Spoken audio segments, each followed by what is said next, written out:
semuanya, welcome to Hat-Trick Alpha Omega C. Kami harap kalian tidak merasa canggung dengan cara kami mengangkat tangan, melompat, menyanyi, atau mendengarkan bahasa-bahasa yang mungkin asing bagi teman-teman. Karena kami percaya bahwa lagu dapat membangkitkan setiap iman kita dan itu merupakan ekspresi kita mengasihi Tuhan. Hat-Trick Alpha Omega C adalah tempatnya anak-anak muda yang tidak sempurna. Jadi kalau di antara Anda ada yang punya kawan ataupun keluarga yang merasa tidak sempurna, kalian bisa ajak mereka untuk bersama-sama terhubung lewat ibadah online ataupun hadir di ibadah onsite. Di Hat-Trick AOC ini kita berusaha membangun suasana yang antusias dan semarak dalam setiap ibadah, baik secara online maupun onsite. Jadi kita sangat mengajak teman-teman untuk berpartisipasi dan responsif dalam ibadah ini. Feel free untuk ikut bertepuk tangan, mengangkat tangan, tersenyum, dan menikmati apa yang sedang berlangsung. Atau bilang yes, wow, atau amin saat pembicara mengatakan sesuatu yang positif atau memberkati teman-teman. Untuk yang mengikuti ibadah secara online, kalian bisa mengetik respon yang positif dan membangun di kolom komentar. Jangan lupa untuk tetap mematuhi protokol kesehatan, pastikan masker tetap kita gunakan, dan kita bisa menyapa satu dengan yang lainnya dengan ramah dan senyum atau melambaikan tangan tanpa harus bersentuhan fisik. Berikut ini beberapa informasi yang akan aku sampaikan.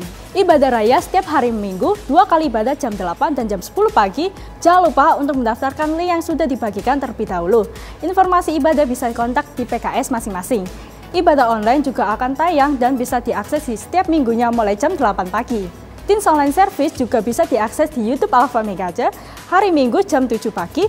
Jangan lupa untuk subscribe, like, komen, dan share link kepada teman-teman lainnya supaya kita bisa terberkati bersama-sama. Jangan lupa setiap hari Kamis jam 8 malam, Alpha Omega C mengadakan Worship and Word di mana kita bisa menyembah bersama dan teman-teman juga bisa didoakan secara personal. Mari join via IG Live, Instagram Son of Rest Official, dan juga YouTube Live Alpha Omega C. Ajak saudara dan kawan-kawan kita untuk join bersama. Buat teman-teman yang rindu memberikan persembahan secara online, teman-teman bisa memberikan ke rekening di bawah ini. Itu saja informasi yang aku sampaikan. Enjoy the rest of the service. God bless you.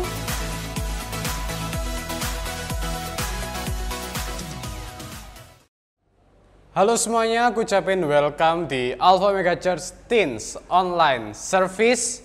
Aku ucapin welcome buat teman-teman yang baru pertama kali tuning in di Alpha Omega Church Teens Online Service. Atau buat kalian yang udah lama join atau sering ngikutin kita, aku ucapin welcome banget sama kalian. Dan selalu mengingatkan sama kalian bahwa Alpha Omega Church adalah tempat orang-orang yang gak sempurna. Tapi di sini kita mau bersama-sama bertumbuh, berkembang supaya kita bersama menjadi kesukaannya Tuhan. Di topik hari ini kita akan membahas sesuatu yang mungkin buat beberapa teman udah nggak asing lagi nih. Kira-kira apa ya? Ada yang mulai mikir, ada yang mulai scroll-scroll HP-nya. Waduh, kira-kira apa ya? Ada yang udah mulai menebak-menebak kira-kira apa. Nah, topik kita hari ini adalah bagaimana cara mengajak teman ke gereja. Sama-sama kita ulangi, 2, 3. Bagaimana cara mengajak teman ke gereja. Nah, setelah mendengar judul barusan, beberapa dari kalian mungkin merespon kayak gini. Ada yang mikir beberapa nama nih dari temennya kalian. Atau mungkin saudaranya kalian. Atau mungkin mau ngajak keluarga, orang tua kalian, teman-teman terdekat, atau siapapun sahabat-sahabatnya kalian, bestinya kalian mau ngajakin ke gereja. Wah, udah kepikiran nih beberapa nama di kepalanya kalian. Nah, tapi ada juga nih yang kedua. Udah mikir, aduh, bosen dengerin topik ini tiap minggu. Selalu ya, tiap hari Minggu nih, koko rohaniku, cece rohaniku, papaku, mamaku, selalu ngomongin harus ngajak temen ke gereja. Itu loh, temenmu yang itu loh ajakan ke gereja. Itu loh temanmu yang biasanya ke rumah itu loh ajakan ke gereja. Biasanya mama-mamanya udah bilang kayak gitu tuh. Udah harus ngajakin ke gereja, ngajakin teman ke gereja. Siapapun diajakin ke gereja. Nah, sebenarnya ada alasan nih kenapa papa mamanya kalian, orang tuanya kalian, atau mungkin saudara-saudaranya kalian, teman-temannya kalian, koko rohani, cece rohaninya kalian, itu sering ngomong harus ngajak teman ke gereja. Nah, kenapa sih sebenarnya kita harus ngajak teman ke gereja? Alasannya apa aja sih? Nah, alasannya itu simple. Ada 2 alasan kenapa kita harus mengajak teman kita ke gereja. Nah, yang pertama nih, anak muda mulai menjauh dari Tuhan. Anak muda mulai ngejauh dari Tuhan. Nah, anak-anak muda ini siapa aja? Anak-anak muda ini yang usia berapa aja? Nah, berdasarkan research yang aku lakukan, ya maklum ya, mahasiswa akhir memang suka research teman-teman. Jadi di research hari ini itu generasi muda itu adalah generasi milenial sampai Gen Z atau Gen Z. Nah, setelah dari Gen Z itu ada lagi namanya post Gen Z. Tapi itu udah yang lahirnya tahun 2013 ke atas, which is itu masih anak-anak ya kan. Mungkin hari ini mungkin mereka masih usia 10 tahun. Nah, anak-anak muda dari milenial hingga Gen Z jika diakumulasikan totalnya itu adalah 47,75% teman-teman. Dari penduduk Indonesia yang ada saat ini. Nah, banyak banget kan, 47,75%. Hampir 50%-nya, hampir setengahnya. Gen Z dan milenial itu ada di Indonesia. Nah, generasi milenial dan Gen Z dinilai sebagai pribadi yang kayak gini. Ambisius, rasa ingin tahu yang tinggi, punya otoritas atas diri sendiri, dan mulai untuk melupakan kerohanian. Ya tentu aja dengan kita ambisius yang kita kejar bukan nyari Tuhan, nyari kerohanian, kita malah ngejar ke dunia-dunia yang lain. Rasa ingin tahu, mau nyoba-nyoba, tapi kita nggak punya kerohanian yang mantap, nggak punya kerohanian yang kuat. Kita akhirnya apa? Jauh dari Tuhan, karena kita nggak punya rasa ingin tahu akan Tuhan. Kita punya rasa ingin tahunya sama dunia-dunia yang lain. Dan masih banyak lagi contoh-contoh yang lain. Nah, berdasarkan survei ini, setiap tahunnya 3 pemuda di Indonesia, 1 di antara mereka selalu memutuskan tidak ke gereja dan kondisi itu meningkat setiap tahunnya. Jadi misalnya di tongkrongan kalian ada 3 orang. Di 3 orang ini pasti salah satunya itu memutuskan untuk tidak ke gereja. Nah, itu berdasarkan survei yang sudah dilakukan. Nah, persentase itu meningkat setiap tahunnya dan di kelompok usia yang usia 15 sampai 18 tahun. Jumlah remaja yang tidak rutin beribadah itu sebanyak 7,7%, meningkat kemudian menjadi 10,2% untuk anak usia 15 sampai 18 tahun. Nah, pada usia 19 sampai 22 tahun itu mencapai 13,7%. So, meningkat banget kan presentasinya. Tiap tahun meningkat terus, dan semakin tua justru semakin banyak yang memutuskan untuk tidak ke gereja. Kalau dibiarin terus-menerus, kebanyakan dari kita, anak-anak muda sekarang yang akan menjadi tua nantinya, tidak akan mengenal Yesus. Dan akhirnya nggak ngerti lagi tentang keselamatan. Padahal sebenarnya yang kita lakuin sebagai orang Kristen ya, sama kayak minggu lalu yang harus kita lakuin, yaitu menjembatani teman-teman kita. Bayangin aja nih generasi kalian, atau kalian sekarang ini deh. Kalian nggak kenal sama Tuhan, kalian nggak tahu tentang keselamatan. Yang pada akhirnya nanti generasi-generasi berikutnya juga akan nggak ngerti nih tentang Yesus, tentang pribadi yang bisa menyelamatkan manusia itu sendiri. Lama-kelamaan nilai kekristenan dalam kehidupan kita akan memudar. Kemudian yang kedua, kenapa kita harus mengajak teman kita ke gereja? Ini siap-siap ya. Mungkin kalian mulai fokus nih.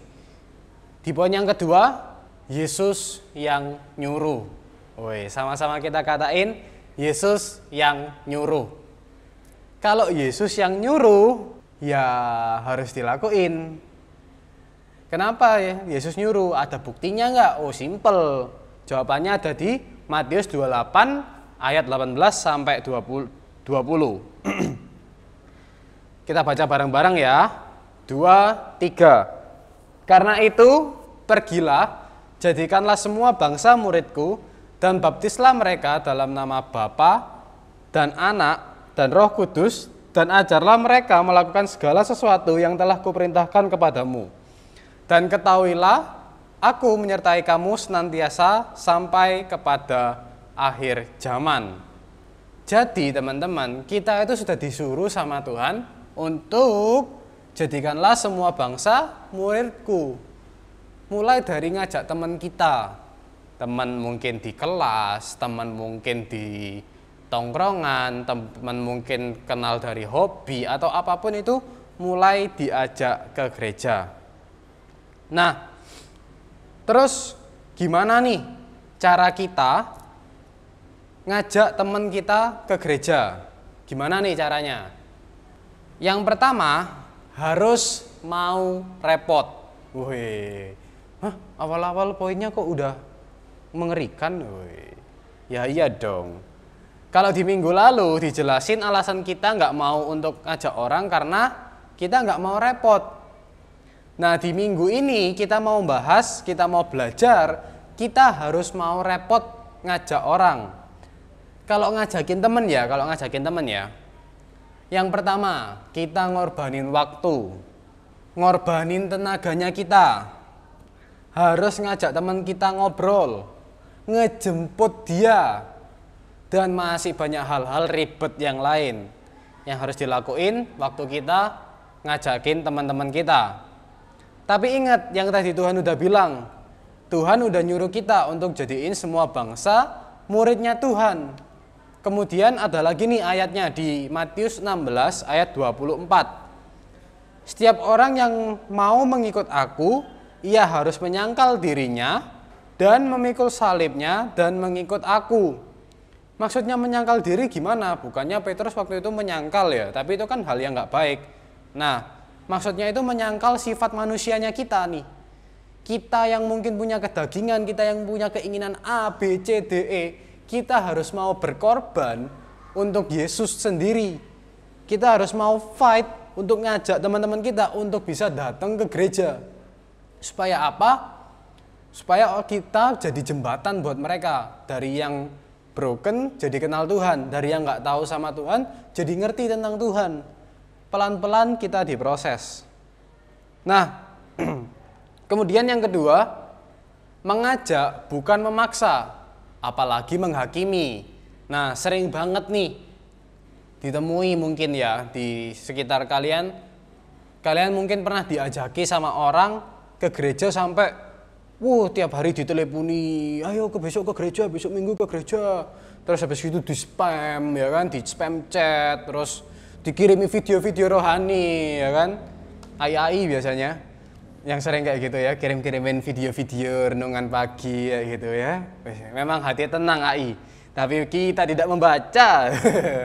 Yang udah ngelakuin itu pasti ketawa tiap menonton video ini, oke?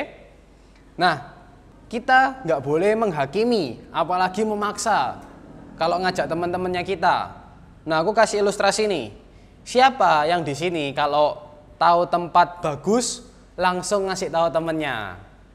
Mungkin tren-tren hari ini ya teman-teman ya. Ada restoran yang estetik di TikTok, makanannya enak, murah, langsung klik tombol share, send ke siapa, send ke teman-temannya kalian, send ke teman-temannya kalian. Ada cafe yang recommended banget nih, kopinya enak, murah, langsung kirim ke WhatsApp group. Ada wahana bermain nih kayak Pandora, seru banget nih kayaknya, langsung share nih ke teman-temannya kalian. By the way yang di Surabaya juga mungkin udah tahu nih ya, di Bakon City ada wahana mungkin buat Christmas mulai tanggal 17 November. Kebetulan saya barusan search di TikTok, itu seru banget kayaknya. Mungkin udah mulai di-share ke temannya kalian, ke pasangannya kalian mungkin. Kita nggak jarang ngelakuin hal-hal yang kayak gitu. Kadang kita ngajak ngajakin temennya kita ke event-event yang ada di TikTok atau restoran-restoran yang recommended, kita ajak teman-temannya kita. It's okay, itu nggak masalah, aku pun juga melakukan hal itu. Tapi pernah nggak sih kebayang untuk ngirimi salah satu event gereja ke temannya kita? Mungkin event Natal, atau mungkin ada event-event talk show yang lain di gereja kalian.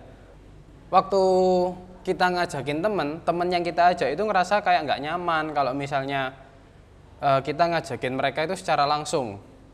Diajakin sampai kesannya dipaksa, ngajakin sampai membuat teman-teman kita itu ngerasa nggak nyaman. Coba aja deh mulai kayak share, ini loh di gerejaku ada event kayak gini, di gerejaku ada event kayak gini. Nah, aku juga punya pengalaman pribadi nih. Dulu waktu aku SMA sampai sekarang aku kuliah, aku berusaha untuk ngajakin teman-temanku ke gereja. Tapi ya mereka selalu menolak. Hingga pada suatu saat baru-baru ini aku lagi ya nggak ngirimin mereka, cuman lagi lihat ibadah di Alpha Omega di YouTube. Terus temanku tanya, gerejamu ada nggak minggu ibadah offline? Oh ada. Dan tanpa aku nggak sadar, ternyata dia mau nih buat aku ajakin ke gereja waktu itu. So perjuangan kalian mungkin setahun, sebulan, 2 hari, 3 hari, itu nggak bakalan sia-sia teman-teman. Suatu saat temannya kalian pasti mau untuk datang ke gereja. Kalau kita lihat temannya kita, itu kan kayak bestinya kita. So, kita harus mau menjembatani mereka. Di Roma 2 ayat 1 dikatakan kayak gini, kita baca bareng-bareng ya. 2, 3. Karena itu, hai manusia, siapapun juga engkau yang menghakimi orang lain, engkau sendiri tidak bebas dari salah. Sebab dalam menghakimi orang lain, engkau menghakimi dirimu sendiri. Karena engkau yang menghakimi orang lain melakukan hal yang sama. Jangan sampai nih teman kita ngerasa dihakimi, ngerasa terhakimi, ngerasa dijudge. Karena kita ngajakin mereka sampai memaksa banget. So, ngajakinnya pelan-pelan aja. Calm down. Oke? Chill aja, chill ngajakinnya, oke? Nah, terus yang ketiga, yang terakhir, kenalin mereka ke Yesus, bukan ke manusianya. Nah, ini sering banget dialami hari-hari ini waktu ngajakin teman ke gereja. Dan mungkin beberapa dari kalian yang ngerti mungkin bisa ngangguk-nganggukin kepala, ya kan? Ngajakin teman ke gereja karena kayak gini. Itu loh pendetanya keren banget. Itu loh WL-nya, singernya keren banget, suaranya enak banget. Lagunya itu loh, keren banget. Atau yang paling sering nih, itu loh mau ikut aku ke gereja. Ini loh cantik, woy. Atau mungkin nge-scroll, ini loh ada cewek nih. Di mana ini? Kalau mau kenalan, datang ke gereja gue. Jangan kenalin teman kalian ke manusianya, tapi ke Yesusnya. Yang bisa bikin mereka nyaman itu ya Yesus itu sendiri, bukan orang yang ada di gereja, bukan ambience-nya, tapi Yesus itu sendiri. Orang, ambience, atmosfer, semuanya itu cuman support aja. Tapi yang jadi utama dan fokus utamanya itu Yesusnya. So, pertama kali yang kalian lakuin waktu datang ke gereja, ngenalin teman kalian sama Yesusnya itu sendiri. So, itu aja firman Tuhan hari ini. Ada 3 poin yang perlu kalian perhatikan. Yang pertama yaitu harus mau repot, kemudian mengajak bukan memaksa, apalagi menghakimi. Kemudian yang ketiga, kenalin mereka ke Yesus, bukan ke manusianya. Itu aja teman-teman, semoga kalian merasa terberkati dan merasa terbantu untuk ngajak teman-teman kalian datang ke gereja. Sebelum kita menutup topik kita hari ini, kita mau sama-sama bersatu hati dalam doa. Mari kita tundukkan kepala dan kita berdoa. Bapak yang di surga, terima kasih buat firman-Mu hari ini tentang bagaimana kami mengajak teman-teman kami ke gereja ya Tuhan. Berkatilah supaya kami bisa menjadi jembatan buat teman-teman kami. Engkau berkati mulut bibir lidah kami ya Tuhan, supaya bisa menjadi kepanjangan tangan Tuhan. Dan berikanlah kami ya Tuhan hati yang berani, hati yang mau untuk berkorban buat Yesus, karena Yesus sudah terlebih dahulu berkorban buat kami ya Tuhan. Terima kasih ya Tuhan. Sebentar lagi kami akan melanjutkan aktivitas kami masing-masing. Kau sertai kami, Kau Berkati kami ya Tuhan, Engkau lepaskan kami dari segala pergumulan kami serahkan kehidupan kami ke dalam tangan kuasa Tuhan Yesus. Di dalam nama-Mu kami sudah berdoa dan mengucap syukur. Haleluya, amin. Oke guys, itu aja. See you and God bless you. Bye-bye.